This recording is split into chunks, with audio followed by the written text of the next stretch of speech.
Ce mercredi 20 décembre 2023, le Conseil des ministres s'est réuni sous la présidence du chef de l'État, M. Patrice Talon. Les décisions ci-après ont sanctionné la séance. Au chapitre des mesures normatives, en point 1, transmission à l'Assemblée nationale pour examen et vote du projet de loi modifiant et complétant la loi numéro 2022-16 du 19 octobre 2022 portant création, organisation et fonctionnement de la Cour spéciale des affaires foncières.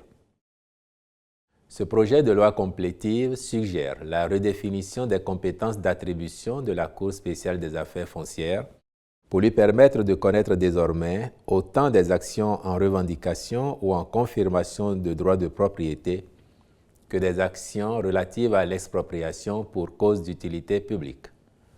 De ce fait, le contentieux des actes administratifs en matière foncière et domaniale reste du ressort du tribunal administratif. Le texte aborde par ailleurs la redéfinition des compétences territoriales de la Cour spéciale des affaires foncières. Celles-ci s'étendent sur les communes d'Abomey-Calavi, Alada, Cotonou, Ouida, Porto Novo, Semek-Podji et Toribosito.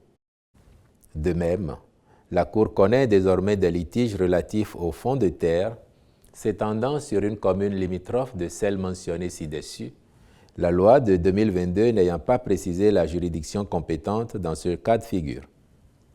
En outre, le projet de loi comporte une réforme organisationnelle de la mise en état qui vise à moderniser, améliorer et accélérer le processus de gestion des affaires judiciaires pour une meilleure efficacité du service public, davantage de transparence et une fluidité des relations avec les usagers. Ainsi, l'organisation d'une conférence préparatoire permettra de rationaliser la procédure avec plus de prévisibilité, de façon à réduire les retards de l'instruction judiciaire. Ceci suppose que les parties s'entendent au préalable sur les étapes, les délais et les règles de procédure pour le règlement de leur affaire. L'objectif poursuivi est de planifier le processus en garantissant que toutes les parties assument leurs responsabilités. Enfin, l'intégration du numérique favorisera l'utilisation de technologies telles que la gestion électronique de dossiers, les audiences à distance, la communication électronique et les outils de gestion de cas, toutes choses visant à simplifier et automatiser les procédures judiciaires. La finalité recherchée est d'assurer l'efficacité des services judiciaires, la réduction des coûts et de favoriser l'accès libre et en permanence des parties aux informations et documents en temps réel.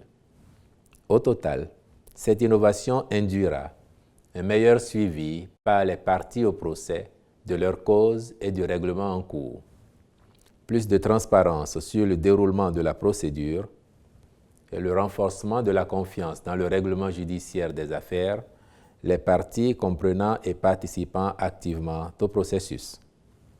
Le ministre de la Justice et de la Législation veillera à l'aboutissement de la procédure législative concernant cette réforme.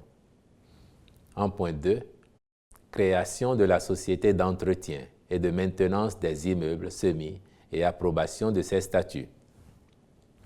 Depuis 2016, l'exécution du programme d'action du gouvernement a permis à notre pays de se doter d'un patrimoine immobilier important et de qualité, couvrant de nombreux secteurs, bâtiments résidentiels, administratifs, équipements hôteliers, de loisirs, etc. Ce développement remarquable de l'immobilier nécessite un entretien adéquat et optimal par des professionnels du métier afin de garantir la durabilité des infrastructures construites. À cet effet, l'État s'est associé avec des organismes publics ou parapublics pour créer la SEMI dont les prestations couvriront tout le territoire national. Ce faisant, il sera instauré un cadre approprié pour assurer une offre de services techniques et de maintenance des patrimoines bâtis aux fins de créer un écosystème et une chaîne de valeur intégrant les PME-PMI autour de ces métiers spécifiques dans une démarche de faire-faire. Sont concernés les travaux d'étanchéité, l'entretien des voiries, la maintenance des installations électriques, de plomberie, de climatisation, l'entretien des espaces verts, les services de nettoyage, la sûreté et le gardiennage ou encore la maintenance des systèmes et installations techniques liés aux infrastructures physiques, vidéosurveillance, ascenseurs, etc. En adoptant les statuts de la société, le Conseil a instruit les ministres compétents à l'effet d'accomplir les diligences nécessaires au démarrage effectif de ces activités. Au titre d'autres mesures normatives, ont été adoptés les tests d'application de la loi numéro 2013-01 du 14 août 2013 portant Code foncier et domanial en République du Bénin, tel que modifié et complété par la loi numéro 2017-15 du 10 août 2017, ainsi que les décrets portant modalités d'application de la loi numéro 2022-28 du 7 décembre 2022 portant régime de prise en charge et de protection des personnes victimes en mission commandée ou de leurs ayants droit. Création, attribution, organisation et fonctionnement du cadre institutionnel de coordination, de suivi et de l'évaluation de la mise en œuvre de la stratégie nationale d'inclusion financière en République du Bénin. Création du Centre hospitalier international de Calavi et approbation de ses statuts. Modification du décret numéro 2023-409 du 26 juillet 2023 portant attribution, organisation et fonctionnement de l'autorité de régulation du secteur de la santé ARS. Modification du décret numéro 2021-520 du 13 octobre 2021 portant attribution, organisation et fonctionnement du secrétariat général de la présidence de la République. Au chapitre des communications, en point 1, réalisation de missions de maîtrise d'œuvre complète dans le cadre des projets de réhabilitation de lycées techniques agricoles, de lycées techniques professionnels et de construction du lycée technique du tourisme, hôtellerie et restauration d'Akasato, ainsi que du lycée des jeunes filles d'Abomey. Après l'attribution de la première vague de projets à des cabinets pour la maîtrise d'œuvre partielle de 21 nouveaux lycées techniques agricoles, de 6 écoles de métiers, de 6 lycées scientifiques et 2 écoles normales supérieures, le présent lot d'établissements permet de prendre en compte le reste des sites identifiés. Il s'agit de ceux de 9 anciens lycées techniques agricoles, 15 anciens lycées techniques professionnels et ceux destinés à la construction du lycée technique du tourisme, hôtellerie et restauration d'Akasato, ainsi que du lycée de jeunes filles d'Abomey. Les cabinets retenus auront pour mission de conduire toutes les prestations de la maîtrise d'œuvre complète, notamment l'état des lieux, les investigations sur les infrastructures existantes au niveau des anciens lycées, l'élaboration, la programmation architecturale et la production de l'esquisse type de chaque lycée et école, la réalisation des études d'avant-projet sommaire et d'avant-projet détaillé. Il est également attendu des 10 cabinets d'autres types de prestations devant conduire à l'élaboration du dossier de consultation des entreprises. Ils devront, par la suite, assister l'autorité contractante, notamment dans la passation des marchés, la surveillance et le contrôle des travaux. Les ministres concernés veilleront à l'accomplissement des diligences nécessaires devant aboutir au démarrage effectif des chantiers. En point 2, réhabilitation de bâtiments et acquisition d'équipements au profit des unités de cardiologie interventionnelle et de réadaptation cardiovasculaire du Centre national hospitalier et universitaire Hubert Kutukumaga de Cotonou. Les travaux de réhabilitation portent sur des locaux où seront installés les équipements modernes à acquérir dans le cadre de la mise en place du pôle d'excellence de cardiologie interventionnelle et de réadaptation cardiovasculaire dans cet hôpital pour une meilleure prise en charge des patients. Il s'agit notamment d'équipements de cardiologie interventionnelle, de réadaptation cardiovasculaire, de mobilier pour les unités qui accueillent ces spécialités, de matériels informatiques et l'installation du réseau informatique dans les dites unités.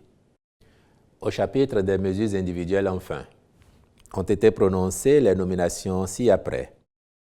à la présidence de la République. Agent judiciaire du Trésor, M. Gilbert Ulrich Togbono. Collaborateur à l'agence judiciaire du Trésor, M. Romuald Gbenou, Maouillon Fréjus Lucas Akotrosu. Au ministère de la Justice et de la Législation, après avis du Conseil supérieur de la magistrature, à la chancellerie, directeur de cabinet, M. Moussa Adamou. Collaborateur à la direction des services et professions judiciaires, Mme Folake Grace Liliane Ojo. Collaborateur à la direction de la législation et de la codification, Messieurs Ulrich Cedro Miguel Degueno, Gani Romuald Irotori, Ebony Viaco Dassi. Dans les juridictions, à la Cour de répression des infractions économiques et du terrorisme, Chambre des libertés et de la détention, M. Elias Maoulé Sineguidi. Quatrième substitut du procureur spécial, Mme Eitayo Karamatou Sani. Cour d'appel de commerce de Cotonou. Conseiller, Messieurs Sewena Rodrigue Bagidi, Gumbabe Apollinaire G. Houkanou. Tribunal de commerce de Cotonou. Juge au tribunal, Madame et Monsieur Kenche Edith Orunla. Tede Pakom Falana. Cour d'appel de Cotonou. Tribunal de première instance de première classe de Cotonou. Juge du 4e cabinet d'instruction, M. Ozias Sewanou Kentoyese. Juge du 5e cabinet d'instruction, M. Christophe Ekanye Wedete.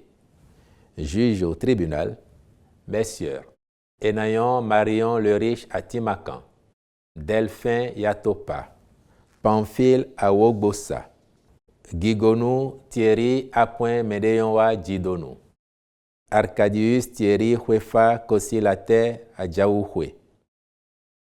Juge du pôle des mineurs, Madame Wassilatou Boukari. Quatrième substitut du procureur de la République, Monsieur Yeloyon Jacob Ahifon. Tribunal de première instance de première classe de Porto Novo. Juge au tribunal, Messieurs Sagbo Alexis Gouakenou, Kossi Herman Ogougbe, Jean-Marie Dado Tossou, Xavier Adandejan. Juge du pôle des mineurs, M. Clément Dossou. Tribunal de première instance de deuxième classe d'Abomey-Calavi. Juge au tribunal, Madame Françoise Huefa Kosilate Avunyassou. Juge du 3e cabinet d'instruction, M. Zinsou Jean-Paul Anato. Juge au tribunal, Messieurs Olakpedjou Tchegoun Christian Oyin, Bodja Jude Djissa. Juge du pôle des mineurs, Madame Eurel Ejrose Proginoto. Tribunal de première instance de deuxième classe de Ouida. Juge au tribunal, Madame et Messieurs Maouillon Marilyn Florine Agessi, Tomechi Ezekiel Sou, John James Yeida Atindeu, Ernest Gangan. Juge du pôle des mineurs, Madame Fef Colombe Hayomi Asiki Avodagbe. Tribunal de première instance de deuxième classe de Pobé. Juge du 2e cabinet d'instruction, Monsieur W. Boris Claver Hounsou. Juge au tribunal, Monsieur Pascal Huemabou. Tribunal de première instance de deuxième classe d'Alada. Juge du 2e cabinet d'instruction, Monsieur Nahama Ernest Kassa. Juge du pôle des mineurs, Monsieur Abdou Safiou Bourja. Juge au tribunal, Madame et Messieurs Gisèle Bagidi, Souahibou Magazi, Fataou Kouchele Assouma. Cour d'appel d'Abomey. Tribunal de première instance de deuxième classe d'Aplaoué. Juge du deuxième cabinet d'instruction, Madame Hikmat Achake Olaïtan Ali. Juge du pôle des mineurs, Monsieur Ahamadou Amadou. Juge au tribunal, Madame et Monsieur Afi Anne-Rachel Maoussé Gbeha Tohwenou. Fiacre Alexis Onésime Akochaye Kola. Tribunal de première instance de deuxième classe d'Abomey. Juge au tribunal, Monsieur Joël Adam. Juge du pôle des mineurs, Madame Sena Edwige Atachi. Juge au tribunal, Messieurs Johannes Sedjro Wolo, Nudjenhwe Sedjro Paul Vissor Ahissin, Satoyon Célestin Huedo. Tribunal de première instance de deuxième classe de Savalou. Juge au tribunal, Messieurs Modeste Aïkbe, Assogba Yelian Fabrice Yehossou. Juge du pôle des mineurs, Monsieur Regbeyon Romain Assogba. Tribunal de première instance de deuxième classe de Dassazoumé. Juge du deuxième cabinet d'instruction, Monsieur Isdine Bolale Adissa Odjoubele. Juge au tribunal, Monsieur Sedjolo Hugues Tossou. Juge du pôle des mineurs, Madame Sika Clémence Assogbaga. Tribunal de première instance de deuxième classe de Lokossa. Juge au tribunal, Messieurs Hervé Adoukonou, Éric Cheyi Degueno. Juge du pôle des mineurs, Madame Maëlle Ophélia Ariane Datrinidad. Tribunal de première instance de deuxième classe de Comé. Juge du deuxième cabinet d'instruction, Monsieur Arnaud Eloge Sewanou. Juge au tribunal, Monsieur Vincent Zoblatin. Cour d'appel de Parakou. Tribunal de première instance de première classe de Parakou. Juge au tribunal, Messieurs Constant Aholou, Mohamed Boni Abdou, Maouto Jean de Dieu Djossou. Tribunal de première instance de deuxième classe de Natitengou. Juge au tribunal, Messieurs Bertin Kadaï, Kofi Théodore Zankou. Juge du pôle des mineurs, Madame Rolande Melvina Bidosessi Binazon. Deuxième substitut du procureur de la République, Monsieur Semako Hervé Houssou. Tribunal de première instance de deuxième classe de Kandi. Juge du deuxième cabinet d'instruction, Monsieur Paulin Armand Akonassou Alotin. Juge du pôle des mineurs, Monsieur Norbert Sagui. Juge au tribunal, Messieurs Edgar Marcolino Kojo Kofi, Minakpon Roger Kpaoun. Substitut du procureur de la République chargé du pôle des mineurs, Monsieur Yannick Fréjus Huenon. Tribunal de première instance de deuxième classe de Djougou. Juge du deuxième cabinet d'instruction, Monsieur Adam Damaz Oumenou. Juge au tribunal, Messieurs Juste Ulrich Adoué-Konou, Tchewanou Gédéon Bobada. Tribunal de première instance de deuxième classe de Malanville. Juge du premier cabinet d'instruction, Monsieur Abdelaziz Zakari. Juge du deuxième cabinet d'instruction, Monsieur Kouye Mbo Fantouré Ismaël Tchenti. Juge au tribunal, Madame et Messieurs Samson Marthe Dossi Lokonon, Séverin Zondoté. Substitut du procureur de la République chargé du pôle des mineurs, Monsieur Lionel Djessouho. Au ministère de l'Intérieur et de la Sécurité publique, directeur de la coopération technique de sécurité, Monsieur Babatouji Édouard Confo. Directeur départemental de l'Intérieur et de la Sécurité publique Atlantique Littoral, Monsieur Moïbi Mesme Hundako. Au ministère du Cadre de vie et des Transports, en charge du développement durable, directeur général du port autonome de Cotonou, Monsieur Bart Fan Eno. Secrétaire permanent de la Commission béninoise au développement durable, M. Bamikole Jacques Kouazondé. Au ministère de l'Énergie, de l'Eau et des Mines, directeur général de la Société béninoise d'énergie électrique SB2E, M. André-Marie Kazmarek. Au ministère des Petites et Moyennes Entreprises et de la Promotion de l'Emploi, directeur de cabinet, M. Kolade Ayedero Okudju, je vous remercie.